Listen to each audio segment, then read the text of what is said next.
is you guys know, or a lot of people know, that I'm obsessed pretty much with this typical liberal account, this conservative MAGA Facebook account that just makes fun of liberals. I think they're hilarious, but also it's just interesting to see how inconsistent they are in their ideology. That like 1 second they'll be criticizing George Bush for invading Iraq, and posting a video of Mike Preisner yelling at George Bush about people who were killed in the Iraq War.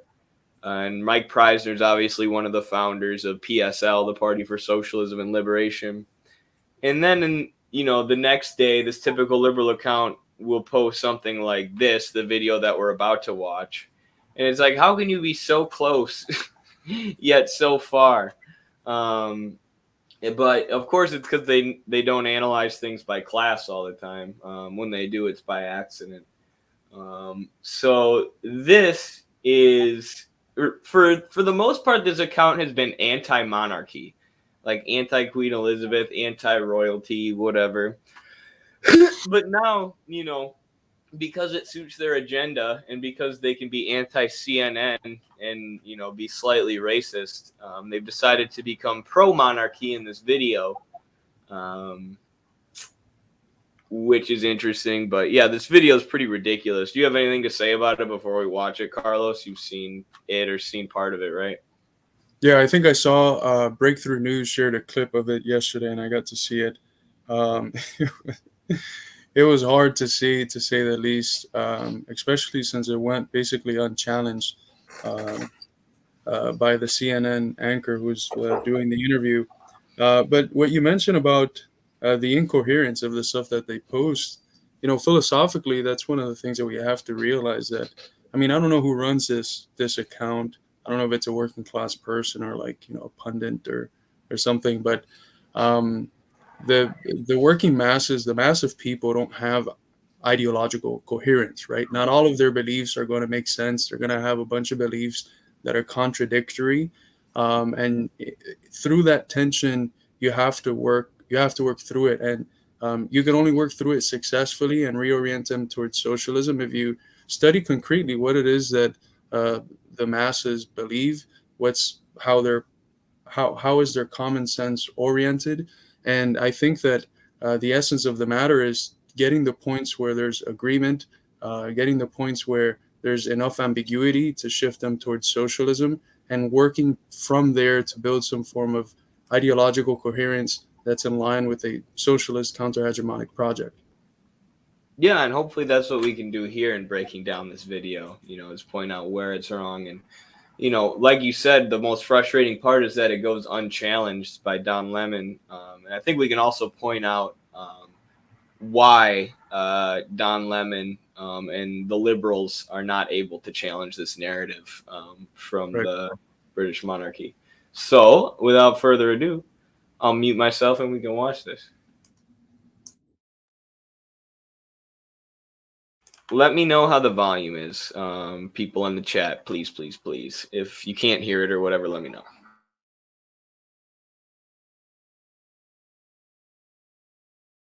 People want to be paid back, and members of the public are wondering, why are we suffering when you are, you have all of this vast wealth? Those are legitimate concerns. Well, I think you're right about reparations in terms of if people want it, though, what they need to do is you always need to go back to the beginning of a supply chain. Where was the beginning of the supply chain? That was in Africa. And when across the entire world, when the slavery was taking place, which was the first nation in the world that abolished slavery? The first nation in the world to abolish it. It was started by William Wilberforce, was the British. In Great Britain, they abolished slavery. 2,000 naval men died on the high seas trying to stop slavery. Why? Because the African kings were rounding up their own people. They had them on cages waiting in the beaches. No one was running into Africa to get them. And I think you're totally right. If reparations need to be paid, we need to go right back to the beginning of that supply chain and say, who was rounding up their own people and having them handcuffed in cages? Absolutely. That's where they should start. And maybe, I don't know, the descendants of those families where they died in the high seas trying to stop the slavery, that those families should receive something too, I think, at the same time. That's right. Africa owes reparations to Europe because of the slavery of the African rulers, according to this lady. Which is just an insane narrative. But it's insane that it goes unchallenged too, because it's such an ahistorical narrative, and such a ridiculous argument to make.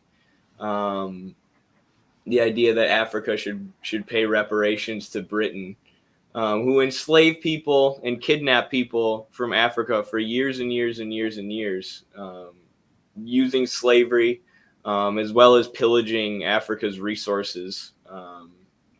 And because of that, there were compradors in Africa. Africa had to sort of adopt this system too. So I'm sure there were slave owners or people who facilitated the slave trade in Africa and sold their own people to accumulate wealth. But that doesn't mean that Africa as a continent owes some kind of reparations to Britain, or that Africa were the ones perpetuating this slave trade. And I want to talk about how they transitioned out of the slave mode of production, which then allowed Britain to become the most dominant colonial power in the world and completely underdevelop Africa. But I'll let you jump in and add anything you want to add before I go on that ramble, Carlos. Well, I think there's a few things wrong about what she said. First of all, I don't think she's saying that Africa owes reparations to Europe, but to African diasporic people, like to Black people all over the world, and to Black people in Africa who are asking for reparations. So it's like if these African nations are asking for reparations after the death of Queen Elizabeth, they would have to give reparations to themselves. It's weird argument, but there's quite a few things wrong here. First of all, she talks about Britain as the first country to abolish slavery. That's not correct. The first country to fully abolish it conclusively, as was mentioned in the chat, was Haiti. And the first European government to try to abolish it was the government of the French Revolution, I believe, under the Jacobins, who were very much anti-slavery, and I think it was brought back sometime after the fall of the Jacobins. But Britain wasn't the first country to abolish slavery. In fact, in the U.S., before the revolution, before there was a U.S., there was many attempts and struggles to abolish slavery here, and they were largely prevented by the British because they had such massive interest in the slave trade. They made so much money from it. Some of the biggest British theorists of liberalism, they had stocks within this African slave trade. The other thing that I wanted to say is that she pins the fault of the slave trade on its supposed source in Africa. And the stuff that I've read says that that's not necessarily true. I think even the more progressive voices that you get from the U.S. recognize it as not true. You have in Thomas Paine and some of the literature he wrote against slavery, he argues quite clearly that it was the West and Europe who went to Africa, and in order to get them to sell slaves to them, they started pitting tribes against each other. And it's very interesting. He says that they used alcohol to do it, which is interesting for the fact that till this day, drugs are being used in order to divide communities, Black communities, Hispanic communities, working class communities, and to destroy them and to destroy the capacity that they've had to struggle. But according to Thomas Paine, it was the West who, through alcohol and other sinister means, pinned African tribes against each other, and in so doing created the conditions for them to sell slaves to Europe. Right. And I think the reason that they don't include Haiti as the first country to abolish slavery is because it was abolished in a revolution. It was abolished in a revolution by the slaves, by the toiling masses, who then said, you're not allowed to be a white person in Haiti unless you denounce slavery as an institution. which greatly busted up, the slave trade that was going on at the time and the plans of the French and the slave owners in the U.S. and what they were planning to do with Haiti at the time. So because it wasn't a bourgeois revolution that replaced slavery with capitalism, they don't consider it as a real abolition of slavery, which is absurd. Um, and then when you talk about, the end of slavery in Britain, the bourgeoisie does this in the U.S. too. They always tell the story like, oh, we eventually realized it was just so immoral to do slavery, so we stopped. But really, you had the emerging bourgeoisie at the time, and they were largely drawn into a class conflict with the slave owners, very similar to the U.S. And William Wilberforce was a wealthy merchant, part of the emerging bourgeoisie, becoming the dominant ruling class in Britain, who would go on to colonize the entire world and underdeveloped Africa, like I said. But the reason they ended slavery wasn't because they were so moral, or the monarchy was so moral. It was because capitalism was emerging, and it was emerging with a new ruling class. And yeah, like I said, something similar happened in the U.S. between the northern capitalists and the southern plantation owners, who were drawn into a class struggle, as were, of course, the slaves who were ready to end slavery, and the working people who had to compete, sell their labor in competition with slave labor, which affected them and made their living conditions worse. So they eventually that influenced more working people to be against slavery. And also, I mean, this video is just so ridiculous. The idea that colonialism and slavery falls on the shoulders of Africa.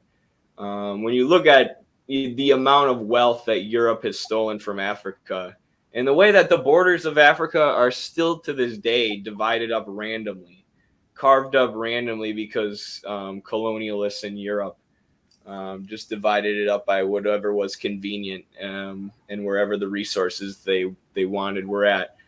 So to look at Africa and say that people there should be paying reparations for the legacy of slavery or colonialism or theft of wealth or exploitation or whatever is ridiculous. Like, for the last however many years, the West Europe and the U.S. have been the dominant, hegemonic, exploitative, colonial, and enslaving powers in the world.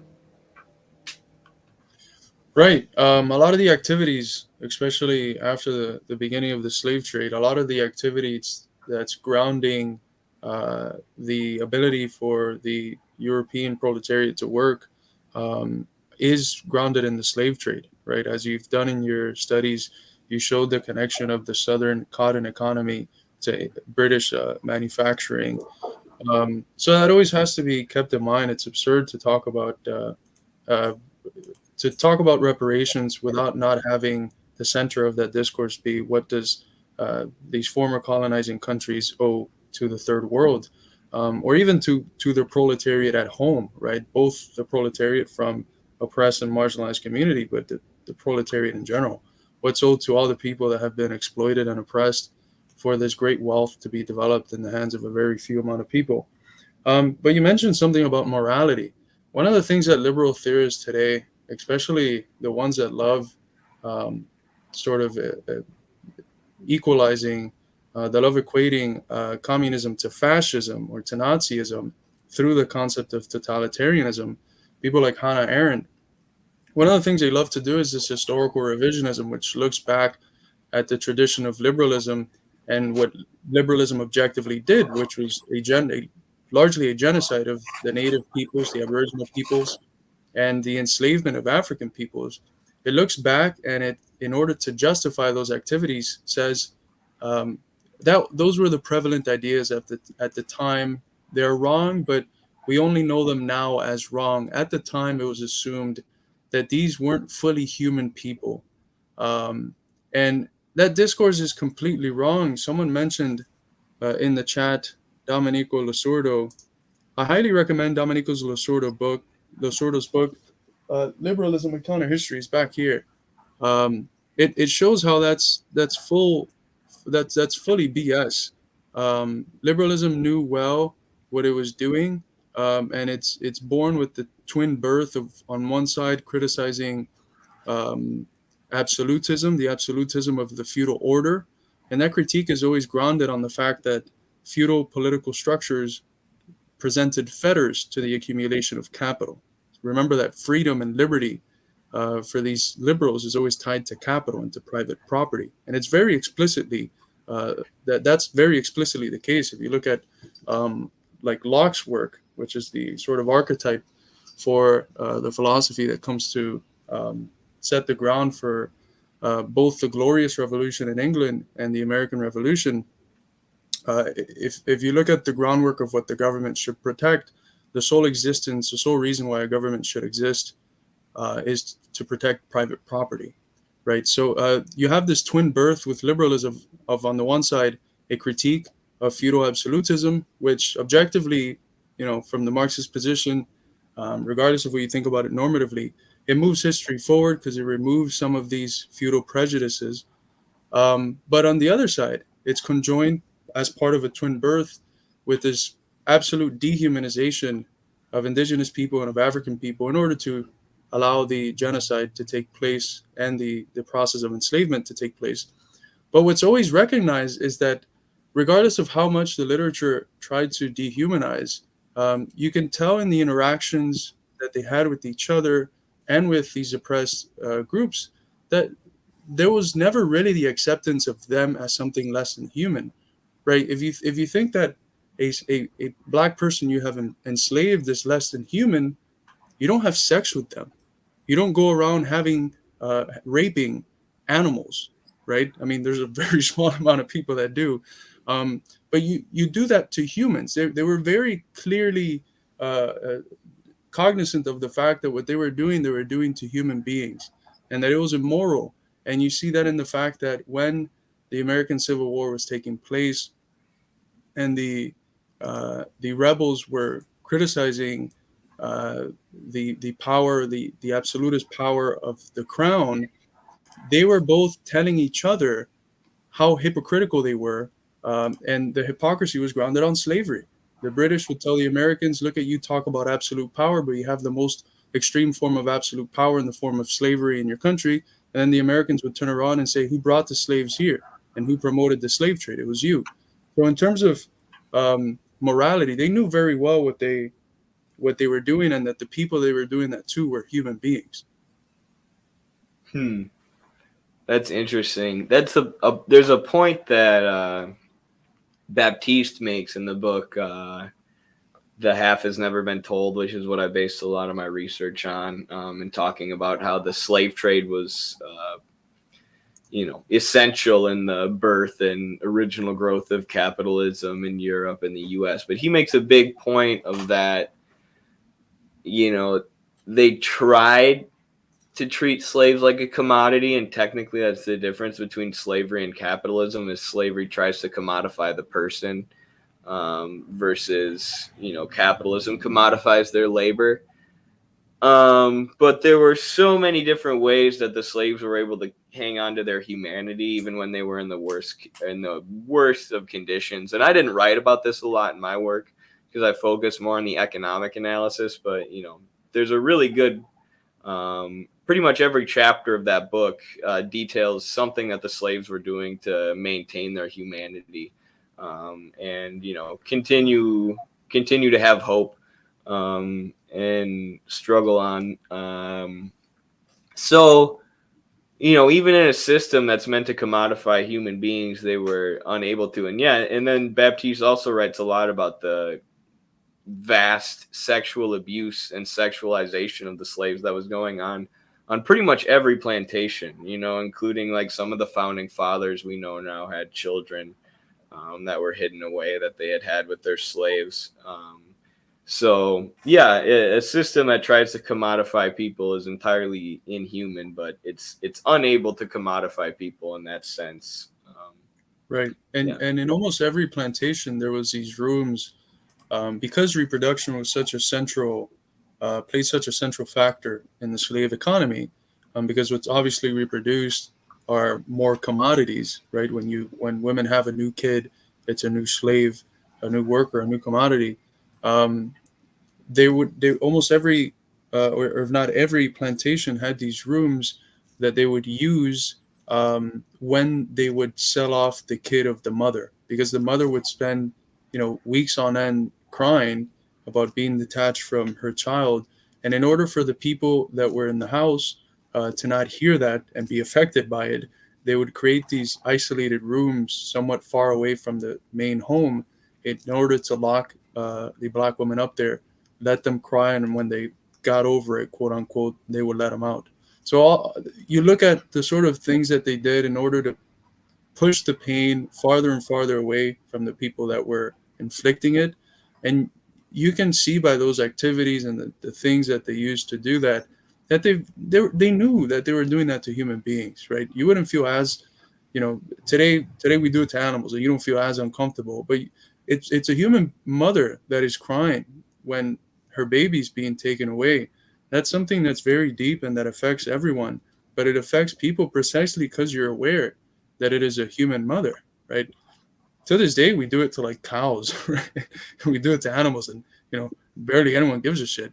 But it's a different level when you recognize that it's a human. So this whole thing that modern liberalism does in order to justify itself, and in order to not see that there's a direct linkage between the history of liberalism and the development of fascism and Nazism, where it tries to say, oh no, they didn't think that they were actually human, and history had to show us that they were actually human. No, that's all bullshit. They knew what they were doing, and they were doing it for the sake of profit. They're doing it for the sake of capital accumulation. Absolutely. That seems to be at the source of a lot of bad things that humans do. I'm starting to notice a trend. This Marx guy might have been onto something. Right.